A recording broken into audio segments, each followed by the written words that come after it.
والله أنا يعني بس سمعت أصوات انفجار، بس يعني أخذت جهالي وطلعت برا، وين أروح ما أدري، يعني عبالك مثل مجنونة يعني. With their strict and ruthless interpretation of Islamic Sharia law, many Iraqis fear a takeover by the Sunni extremist group now known as the Islamic State. But in the city of Karakosh, residents have an added reason to fear. Almost all are Christian, infidels, as far as the Islamic State is concerned.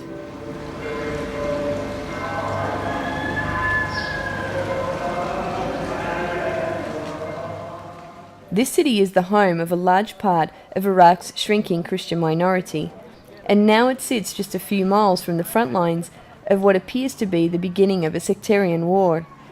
Last week, the Islamic State attacked Karakosh. Almost everyone fled, including Basima Mikhail, her husband, and their 5 children. رحت يم أخويا بيته على أساس يعني يكون شوية المكان آمن، بس هم بيت أخويا يعني هم كان الوضع بعد أسوأ.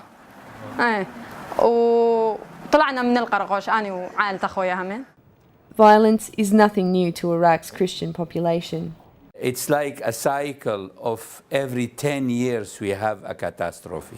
67, 73, then 80, we got a decade of war with Iran.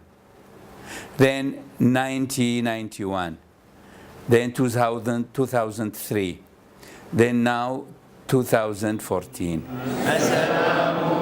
The Christian minority in Iraq exceeded 1 million 10 years ago. Now it's less than 400,000. Archbishop Marquis says the current situation has sparked a new wave of flight.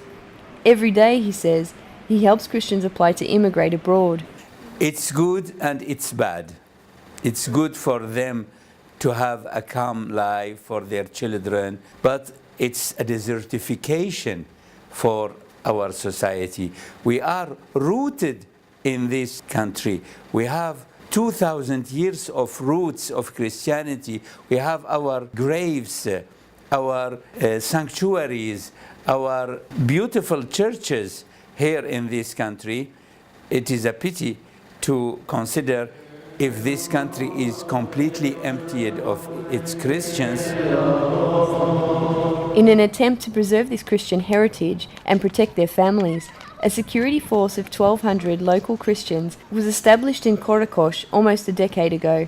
They patrol the streets and church grounds and have managed to keep Karakosh safe from the bombings and kidnappings that often target Christians in other towns. This attack by the Islamic State is the most serious threat they have faced. At first, most of this security force fled along with the Iraqi army, but Kurdish Peshmerga forces moved in, keeping the Islamic State at bay. Those who remained of the Christian security forces fought alongside them. حوالي 95% هاجروا من أهالي قراقوش وبعدها شعرنا بفراغ. Local photographer Jibran Al-Turni took these images, posting them on Facebook on a call for support in the fight from the men of Karakosh who had fled. He said the response was overwhelming. The very next day, the office was full of hundreds of volunteers. حيث قاومنا بقوة وبسالة وشجاعة عن مدينتنا العزيزة بغداد. Haytham Babawi was one of just 60 who never left his post. He says the situation is tough, but his city is worth the sacrifice. لأنها عرضنا وشرفنا تربينا بها وسوف نموت لأجلها ندفع الغالي والنفيس والدم والروح.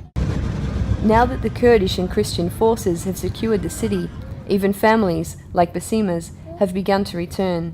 الخوف بذيك اللحظة كان مسيطر على أعصابي كلها، يعني خوف مو طبيعي. حاليا لا، هسه الوضع هدى، استقر الأمان الحمد لله. But with the Islamic State still camped on their doorstep, they face an uncertain future. On location in Karakosh, this is Tracy Shelton for Global Post.